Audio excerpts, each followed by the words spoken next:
Voici le petit Robert Kiyosaki. Il a 2 pères. Le premier a fait de grandes études, il est docteur, le deuxième n'a pas passé la 4e. Les deux ont un bon salaire, mais l'un des deux aura des difficultés financières toute sa vie et laissera derrière lui de lourdes dettes à ses descendants. L'autre va devenir l'un des hommes les plus riches d'Hawaï et laissera un héritage de plusieurs dizaines de millions de dollars à sa famille. Dans ce livre, Kiyosaki va nous exposer les différents points de vue de ses 2 pères.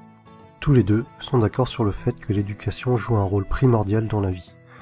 L'un est persuadé que les grandes études sont incontournables, l'autre pense que devenir financièrement intelligent va permettre au petit Kiyosaki de devenir riche. Le problème avec l'éducation financière est que c'est une matière qui n'est pas enseignée à l'école, mais à la maison, avec la famille. Malheureusement, la plupart du temps, les familles vont apprendre à leurs enfants à devenir pauvres. Ce n'est pas un manque d'amour pour leurs enfants, c'est juste qu'elles ne connaissent pas bien le sujet, et qu'elles ne maîtrisent pas bien les mécanismes de l'argent, et qu'elles ne lisent pas des livres tels que « Père riche, Père pauvre ». Si comme moi, vous n'avez pas de père riche, cherchez à apprendre auprès de ceux qui le sont, et investissez en vous. Lisez les livres de Robert Kiyosaki, Napoleon Hill, Warren Buffett et tant d'autres. En réalité, la recette pour devenir riche est plutôt facile. Pas besoin d'avoir fait de longues études de comptabilité pour comprendre le principe. 2 concepts simples à comprendre, actif et passif. Un actif, c'est quelque chose qui va vous mettre de l'argent dans votre poche.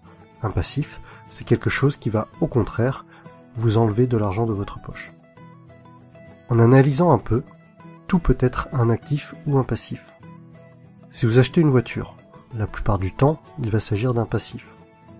Vous allez perdre de l'argent avec, sa valeur va se déprécier. Mais si vous êtes un chauffeur de taxi, si vous êtes commercial, et que votre voiture améliore votre image et qu'elle facilite certaines de vos affaires, alors votre voiture pourra devenir un actif. Si vous possédez une maison, et que, avec les factures, les différentes taxes et travaux, cela vous fait perdre de l'argent, alors il s'agit d'un passif. En revanche, si vous louez votre maison et que cela vous fait gagner de l'argent, c'est un actif. Voici un schéma assez classique pour représenter les pauvres, classe moyenne et riches. Les pauvres vont seulement dépenser leur argent. On ne distinguera ni de passif ni d'actif, mais seulement des achats quotidiens pour vivre. Les classes moyennes vont également avoir des dépenses, peut-être un peu plus importantes que les pauvres. En plus de cela, elles vont acheter des choses qui vont leur permettre de paraître riches, mais en réalité, elles achètent des passifs, maison, voiture.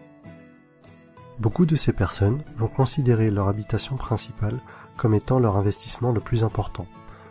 Mais le plus souvent, cela va leur coûter de l'argent et pas leur en rapporter. Les riches passent leur temps, leur énergie et leur argent à acheter des actifs.